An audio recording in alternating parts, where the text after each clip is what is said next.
Delimitation bill, ज्या बिलावरून सध्या गोंधळ निर्माण झालेला आहे आणि विरोधी पक्षाने संसदेचं कामकाज सध्या थांबवून धरलेलं आहे, ते नेमकं डिलिमिटेशनचं बिल काय आहे, सरकारला ते पास का करून घ्यायचं आहे आणि विरोधक त्याचा विरोध का करत आहेत, हे सगळं आपण आजच्या व्हिडिओमध्ये जाणून घेणार आहोत। पण तत्पूर्वी तुम्ही जर या चॅनलवरती नवीन असाल तर या चॅनलला सबस्क्राईब करायला विसरू नका आणि असे जर व्हिडिओ तुम्हाला आवडत असतील तर हे व्हिडिओ लाईक करायला आणि शेअर करायला देखील विसरू नका। डिलिमिटेशन बिल 2026 अर्थात परिसीमन विधेयक 2026 हे नेमकं काय आहे हे आपण आजच्या विधेयकामध्ये जाणून घेणार आहोत। सरकार या अधिवेशनामध्ये हे डिलिमिटेशन बिल आणणार आहे आणि हे डिलिमिटेशन बिल मतदारसंघाची पुनर्रचना करण्यासाठी आणलं जाणार आहे। त्याचबरोबर या बिलाला महिला आरक्षणाची देखील पार्श्वभूमी आहे असंही बोललं जात आहे। या बिलाचा विधेयक क्रमांक 108 2026 आहे आणि हे विधेयक कायदा व न्याय मंत्रालय भारत सरकार यांच्या वतीने लोकसभेमध्ये मांडलं जाणार आहे। विधेयकाची गरज काय आहे हे आपण सुरुवातीला जाणून घेऊया। 1971च्या जनगणनेच्या आधारावरती सध्याचे जे लोकसभा मतदारसंघ आहेत हे सगळे लोकसभा मतदारसंघ या 1971च्या जनगणनेवरती आधारलेले आहेत। आता आपल्याला या विधेयकाच्या आधारे हे जे लोकसभेचे मतदारसंघ आहेत याची पुनर्रचना केली जाणार आहे असं सांगितलं जात आहे। लोकसंख्येची विषमता म्हणजे शहराकडे झालेले स्थलांतर आणि लोकसंख्या वाढीमुळे मतदारसंघात मोठे असंतुलन निर्माण झालेलं आहे आणि ते तपासलं जाणार आहे आणि त्या आधारावरती हे परिसीमन केलं जाणार आहे।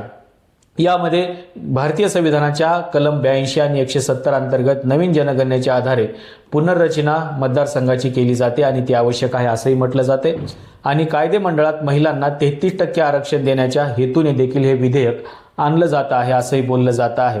खरं तर महिला विधेयक हे अगोदरच्या अधिवेशनामध्ये पास झालेलं आहे, त्याच्यामुळं डिलिमिटेशन बिलाची महिला विधेयकाचा म्हणजे महिलांच्या आरक्षणाचा कोणताही संबंध नाही, पण तो संबंध जोडला जातो आहे। तो का जोडला जातो आहे हे देखील सांगणं तितकंच गरजेचं आहे। आता हे डिलिमिटेशन जे आहे किंवा हे जे काही मतदारसंघाची पुनर्रचना आहे किंवा ज्याला आपण परिसीमन म्हणतो, हे परिसीमन कोण करणार आहे तर त्यासाठी एक आयोग इथे स्थापित केला जाणार आहे। या आयोगामध्ये कोण असणार आहे तर या आयोगाचे अध्यक्ष सर्वोच्च न्यायालयाचे आजी किंवा माजी न्यायाधीश याचे अध्यक्ष असणार आहेत। त्याचबरोबर पदसिद्ध सदस्य म्हणून निवडणूक आयुक्त आणि संबंधित राज्याचे राज्य निवडणूक आयुक्त हे त्या राज्यामध्ये काम करणार आहेत। दुसरी महत्त्वाची गोष्ट म्हणजे या आयोगामध्ये सहसदस्य म्हणून प्रत्येक राज्यासाठी 10 सदस्य असणार आहेत। याच्यामध्ये 5 लोकसभेचे खासदार आणि 5 विधानसभेचे आमदार यांचा समावेश याच्यामध्ये करण्यात येणार आहे आणि त्याचबरोबर जनगणना आयुक्त, भारतीय सर्वेक्षक आणि GIST तज्ज्ञांची मदत देखील घेतली जाणार आहे। म्हणजे जिओग्राफिकल इन्फॉर्मेशनचे काही असणारे लोक आहेत त्यांचे देखील तज्ज्ञ याच्यामध्ये घेतले जाणार आहेत, कारण मतदारसंघाची पुनर्रचना करत असताना या सगळ्यांची आवश्यकता तिथे भासणार आहे। आता याचे नेमकी न्यायालयीन अधिकार काय आहेत हे देखील सांगणं गरजेचं आहे आणि आयोगाला साक्षीदारांना समन्स पाठवणे व सार्वजनिक कागदपत्रे मागवण्याचा पूर्ण अधिकार या आयोगाला असणार आहे। आयोगाच्या सदस्यामध्ये जर मतभेद झाले तर आयोगाच्या सदस्यामध्ये मतदान करून बहुमताचा निर्णय अंतिम मानला जाणार आहे। त्याचबरोबर आयोग कामकाजासाठी स्वतःचे नियम व कार्यपद्धती ठरवणार आहे आणि महत्त्वाचं म्हणजे काही जागा रिक्त असल्यास आयोगाचे कामकाज किंवा निर्णय अवैध ठरवले जाणार नाहीत। म्हणजे इतके अधिकार या आयोगाला असणार आहेत।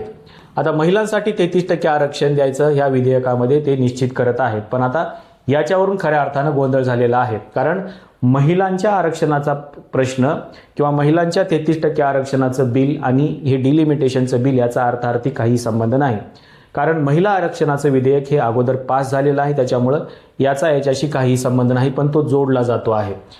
यामध्ये लोकसभा आणि राज्याच्या विधानसभेमध्ये 1/3 म्हणजे 33% जागा महिलांसाठी राखीव असतील असं सांगण्यात आलेलं आहे।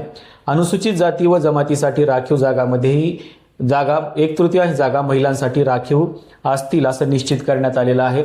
त्याचबरोबर प्रत्येक परिसीमनानंतर महिलांच्या राखीव जागा वेगवेगळ्या मतदारसंघात फिरवत्या क्रमाने बदलल्या जाणार आहेत। जसं अगोदर शेड्यूल्ड कास्टच्या मतदारसंघामध्ये या जागा फिरवल्या जात होत्या त्या पद्धतीनं आणि महिलांचा धोरण निर्मितीत थेट प्रभाव आणि सहभाग वाढवणे हे या बिलाच्या पाठीमागचा उद्देश आहे असं सांगितलं जाते। त्याच्यामुळे महिला विधेयक हे स्वतंत्रपणे जरी पास करून घेतलं असलं तरी सरकारने याचा संबंध जोडण्याचा प्रयत्न केलेला आहे।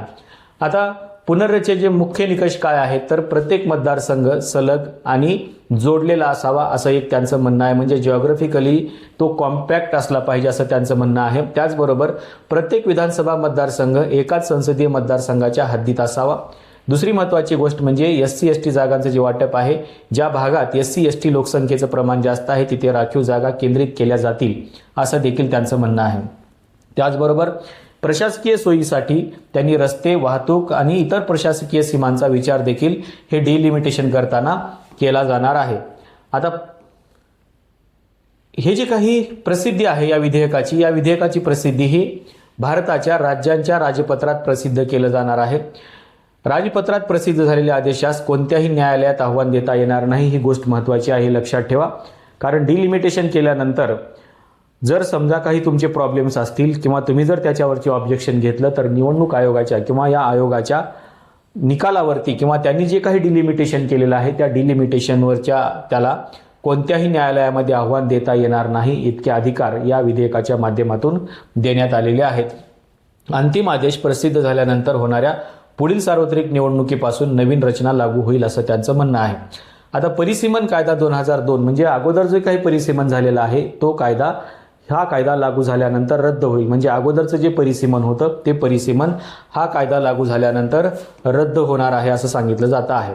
आता हे जे परिसीमन विधेयक आहे या विधेयकाला विरोध का आहे हे खूप महत्त्वाचं आहे. त्याचं कारण असं आहे की दक्षिण भारतीय राज्यावरती याच्या माध्यमातून अन्याय होईल असं अनेकांचं म्हणणं आहे. त्याचं कारण काय आहे तर त्याचं कारण असं आहे की दक्षिण भारतामध्ये म्हणजे साऊथ इंडियामध्ये लोकसंख्येवरती नियंत्रण आलेलं आहे आणि मागच्या अनेक वर्षापासून त्यांनी लोकसंख्या ज्या पद्धतीनं उत्तर भारतीयांची लोकसंख्या वाढलेली आहे त्या पद्धतीनं दक्षिण भारतीयांची लोकसंख्या वाढलेली नाही.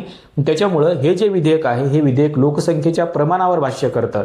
म्हणजे डिलिमिटेशन कशाच्या आधारावरती होणार आहे तर ते लोकसंख्येच्या प्रमाणावरती होणार आहे. त्याच्यामुळं उत्तर भारतामध्ये जे खासदारांची संख्या आहे ती खासदारांची संख्या वाढणार आहे. म्हणजेच 800च्या पुढे जे खासदार जाणार आहे त्यातले सगळ्यात जास्त खासदार हे उत्तर भारतामध्ये म्हणजे बिहार, उत्तर प्रदेश हा जो पट्टा आहे या पट्ट्यामध्ये सगळ्यात जास्त जागा वाढणार आहे. त्याच्यामुळं दक्षिण भारतातल्या लोकांनी याला प्रामुख्याने विरोध केलेला आहे.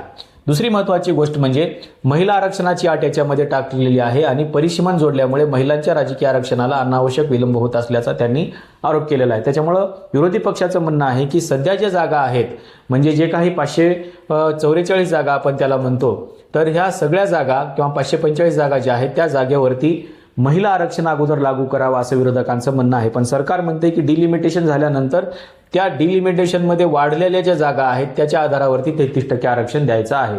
ही अट विरोधी पक्षांना मान्य नाही. त्याच्यामुळे त्यांनी या महिला आरक्षणाच्या विधेयकाला विलंब लावू नये असं म्हटलेलं आहे. त्याचबरोबर संघ राज्य रचनेला धक्का लागणार आहे असं त्यांचं म्हणणं आहे. कारण केवळ लोकसंख्येच्या आधारावर मतदारसंघाची फेररचना केल्यास केंद्र राज्य तसंच समतोल बिघडून प्रादेशिक स्वायत्ततेवर परिणाम होऊ शकतो असं त्यांचं म्हणणं आहे विरोधी पक्षांचं. दुसरी महत्त्वाची गोष्ट म्हणजे जे जातीनिहाय जनगणना आहे ती जनगणना आणखीन पार पडलेली नाही. त्याच्यामुळं राजकीय सहमती न घेता घाईघाईने विधेयक आणल्यास ते सर्वसमावेशकतेला बाधा पोहोचवेल असं देखील विरोधकांचं म्हणणं आहे. त्याच्यामुळं विरोधकांनी याला विरोध केलेला आहे. आता हे जे डिलिमिटेशन आहे हे डिलिमिटेशन वेगळं विधेयक आहे आणि महिलांच्या आरक्षणाचं विधेयक हे वेगळं आहे. पण सरकार मात्र या दोन्हींना एकत्र आणून डिलिमिटेशनचं बिल पास करण्याच्या भानगडीमध्ये आहे. त्याच्यामुळं याला आता जी काही विरोधी पक्ष आहे त्या विरोधी पक्षांनी विरोध केलेला आहे. कारण उत्तर भारताचा आणि दक्षिण भारताचा संबंध तुटणार आहे. कारण जर एखाद्या पक्षाला उत्तर भारतामधून सर्वाधिक बहुमत मिळालं तर दक्षिण भारताचा केंद्र सरकारमध्ये वाटा राहणार नाही किंवा केंद्रामध्ये दक्षिण भारताला काहीही महत्त्व राहणार नाही. त्याच्यामुळे दक्षिण भारतीयांना विरोध केलेला आहे आणि सध्याची जी लोकसंख्या आहे त्या लोकसंख्येच्या आधारावरती ही जी पुनर्रचना आहे याला त्यांनी विरोध केलेला आहे. कारण गायपट्टा ज्याला आपण म्हणतो उत्तर भारत किंवा ज्याला आपण उत्तर प्रदेश, बिहार हा जो पट्टा आहे त्याच्यामध्ये लोकसंख्या जास्त असल्यामुळे तिकडले खासदार सगळ्यात जास्त येणार आहेत आणि त्यांचंच वर्चस्व केंद्रामध्ये राहणार आहे. त्याच्यामुळं दक्षिण भारताचं वर्चस्व तिथं राहणार नाही किंवा बरोबरीचा वाटा देखील राहणार नाही किंवा काही पक्षाला तर दक्षिण भारताची गरजच भासणार नाही निवडणुकीमध्ये अशी परिस्थिती निर्माण होईल. त्याच्यामुळं या विधेयकाला सातत्याने विरोध केला जातो आहे. आपल्याला नेमकं या विधेयकाबद्दल काय वाटतंय सांगायला विसरू नका. हा व्हिडिओ जर तुम्हाला आवडला तर या व्हिडिओला लाईक करायला, शेअर करायला विसरू नका आणि या चॅनलला सबस्क्राईब करायला देखील विसरू नका. या व्हिडिओमध्ये आपण इथेच थांबूया. धन्यवाद.